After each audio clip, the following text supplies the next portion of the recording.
So guys, today I am all dressed up like that because we are here to talk about a very elegant perfume, which is a brand new release by the brand Autora by Charles Wong, and it is called L'Appartement de Madame de Florian. I'm very sorry for my French mispronunciation. Is it getting worse? I think so. Nonetheless, I'm still really excited to share with you my thoughts on it because out of all perfumes I've been smelling during October 2022, this one stood out the most to me. So keep on watching to find out everything about it, and please don't forget to subscribe to my channel right now if you're here for the first time or haven't done that already, and of course give this video a huge thumbs up if you find it helpful. And once you're done with that, we can get started with this.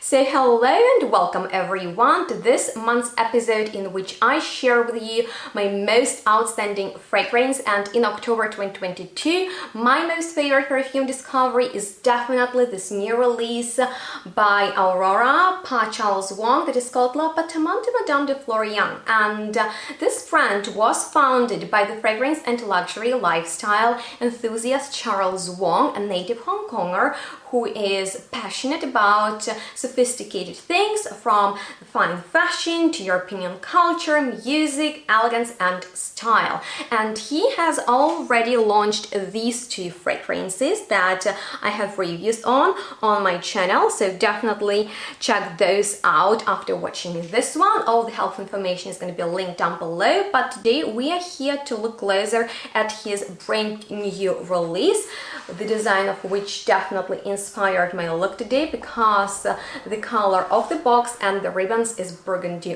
red, which is very sophisticated in my personal opinion, just like this fragrance. So this is the bottle up close.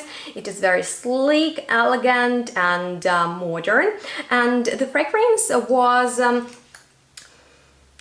created by the perfumer Richard Asfor. I'm very sorry for mispronouncing all French words in today's video. By the way, you can actually teach me how to say them correctly down below, and I promise I will practice. But anyway, it is from grass. That's where the fragrance is produced, and so this is truly a French creation because that's also the inspiration for the perfume that transports us to the early 20th century in Paris, and of course to the apartment of Madame Marthe de Florian, this, you know, very chic lady, and tells us about her adventures. Actually, if you want to find out more about the perfume and all the references, because the story behind it is very interesting, I highly recommend you to check out, you know, the official page that I will link down below. But anyway, her mysterious apartment was located in Paris, and you know, all the furniture and all just, you know, beautiful glamorous courtesans attributes, they are definitely very sensual, and it's kind of like the fragrance in boudoir style, but not as powdery as you might think, because the fragrance itself is very fresh. And I want to first tell you the story how I actually experienced it for the first time. So listen to this. When I received the perfume, I took it with me and just put it in my purse, and I remember we were in the big shopping mall with Benny, and I first decided to try it out on him. So I sprayed him with this fragrance, and I could not stop complimenting him on the perfume literally for an hour straight because it was projecting so intensely. But it's a very fresh fragrance, so in case you are into fresh fruity perfumes with great performance, this is definitely something you need to check out, because in the opening there is bergamot and the note of absinthe, so it's not too boozy, it's actually very playful and juicy, truly mouth-watering actually. So the juiciness, the fruitiness in there is realistic and natural smelling, and I found it very interesting that there is note of laurel leaves that always remind me of my childhood, because those dry ones my grandma used to put in the soup. So anyway, I have this tree growing in my garden, and the fresh leaves are nothing like the dry ones. They are aromatic and very fruity, almost bubblegummy. So yeah, the sappiness and this very particular scent. I found it very interesting and unique to be found in the fragrance like this.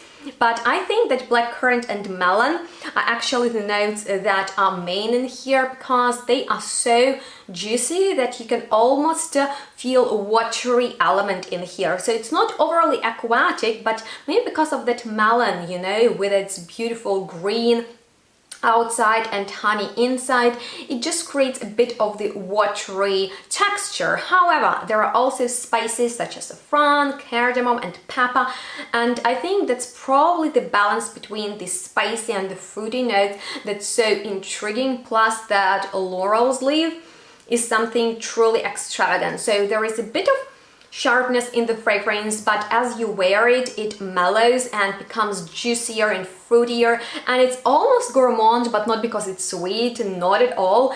In fact, you know, it's just like very, very, very fresh, squeezed juice. So other than that, there is amber, incense and vetiver, and they are there only, you know, for the elegant dry down. Overall, I would describe this perfume as very warm, fruity, fresh, spicy, a little bit woody, maybe even ozonic, and definitely aquatic, or better to say with watery texture. So I really enjoy how well it performs. That is an outstanding part about it, because if you wear it, you know, to work or whatever day it is, it will create a very beautiful atmosphere around you because it's fresh in the first place. Second of all, it will lift you up because it's ethereal, it's very beautiful and happy to wear because you will get the sillage. It's the fragrance that lasts.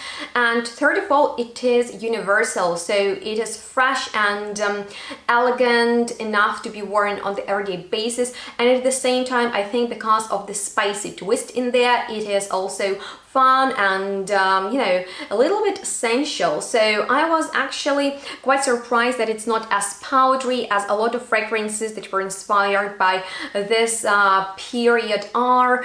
It could be like in the boudoir style, but it's probably the freshest fragrance from this category. And by the way, I'm still working on the top list of boudoir style perfumes, so if you're still interested in that, please let me know. And please let me know if you've ever smelled anything per Charles Wong. I highly recommend you to do so because his line of now 3 fragrances is very nice. There is something for everyone. The first perfume was very aquatic and a little bit nostalgic, when this one is the most modern and unisex one.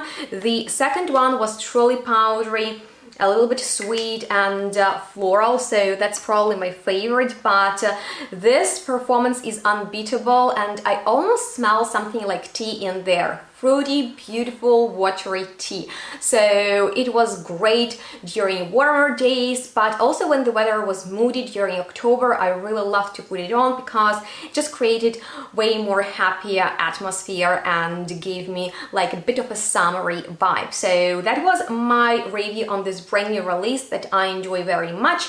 Let me know if you will be checking it out, or what fragrance was your #1 favorite in that month of October. I'm excited to hear from you. Please drop your comments or questions down below. I'm excited to hear from you, and if you want to stay in touch, you can follow me on my social media, and of course check out all the helpful information down below in the description box. And on that note, thank you so much for watching. Make sure to stay tuned and smell good. We'll see each other next one really soon. Bye guys.